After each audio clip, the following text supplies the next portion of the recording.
हाल ही में एक internet link viral हुआ है जिसमें उन मुसलमान मजहबी जगहों की लिस्ट है जिनके बारे में कहा जा रहा है कि वो मंदिर तोड़कर बनवाई गई थी। हमने इन मस्जिदों को राज्यों के हिसाब से मैप किया। नतीजे चौंकाने वाले थे, जैसे कि सांप्रदायिक आग भड़काने का ये राष्ट्रीय नुस्खा हो। ये माहौल पहले से ही आग में घी डालने जैसा है। मुसलमानों के खिलाफ नफरत फैल रही है और लोगों के बीच तनाव बढ़ता जा रहा है। साथ ही VHP, बजरंग दल जैसे संगठनों और कुछ लोगों की ओर से PILs की बाढ़ सी आ गई है। ये सब मिलकर हालात को और ज्यादा गर्मा रहे हैं और हवा को और ज्यादा जहरीला बना रहे हैं।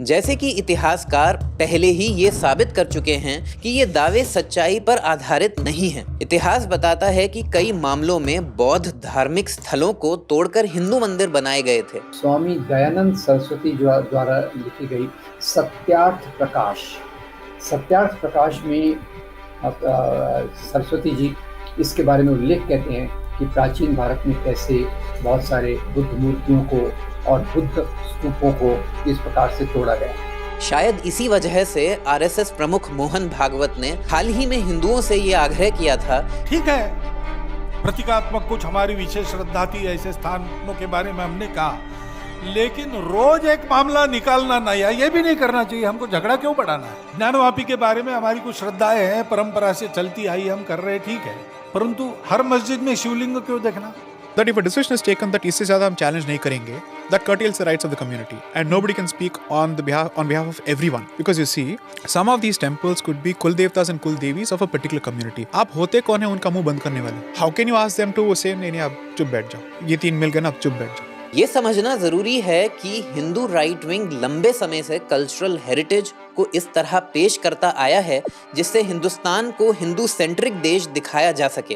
हिंदुस्तान हिंदू राष्ट्र है, 100 करोड़ हिंदू आबादी है, ऐसे ही हिंदू राष्ट्र है कि 2024 में भारत विश्व गुरु ही नहीं, हिंदू राष्ट्र भी बनेगा भारत। इसका सबसे बड़ा उदाहरण राम मंदिर आंदोलन है जिसे भुलाया नहीं जा सकता।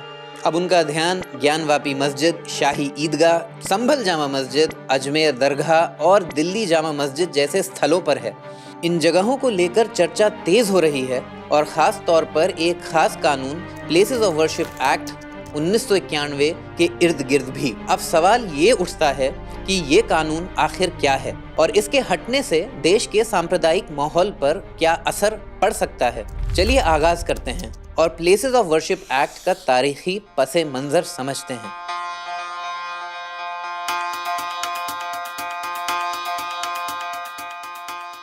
दिलचस्प बात यह है कि इस कानून का जवाब मौजूदा हालातों में भी मिलता है। ये कानून उस दौर में पेश किया गया जब देश में रथ यात्रा की वजह से बड़े पैमाने पर हिंसा और सांप्रदायिक तनाव फैला हुआ था। ये जुलूस राम मंदिर के निर्माण के लिए निकाला गया था जहां बाबरी मस्जिद मौजूद थी।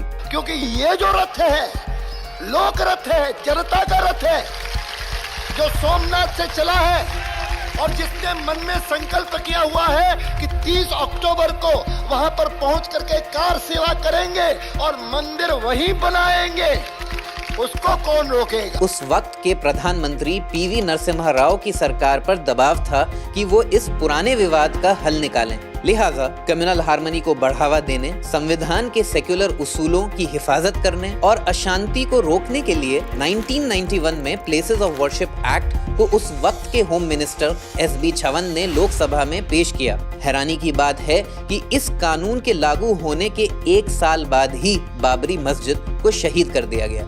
इस तरह के कानून महज हिंदुस्तान तक महदूद ही नहीं हैं। असल में ये अलग अलग रिलीजियस ग्रुप के दरमियान तारीखी फसादात को हल करने के लिए अपनाया गया एक आलमी रवैया है। इसी किस्म के कानून कई देशों में भी मौजूद हैं जो मजहबी जगहों की हिफाजत करते हैं और फसादात को रोकने का काम करते हैं। ये सिर्फ एक नज़रियाती नुक्ता नज़र नहीं है, हम इसे इंटरनेशनल बॉडीज जैसे European court of human rights और यूनाइटेड नेशंस के फैसलों में भी देख सकते हैं।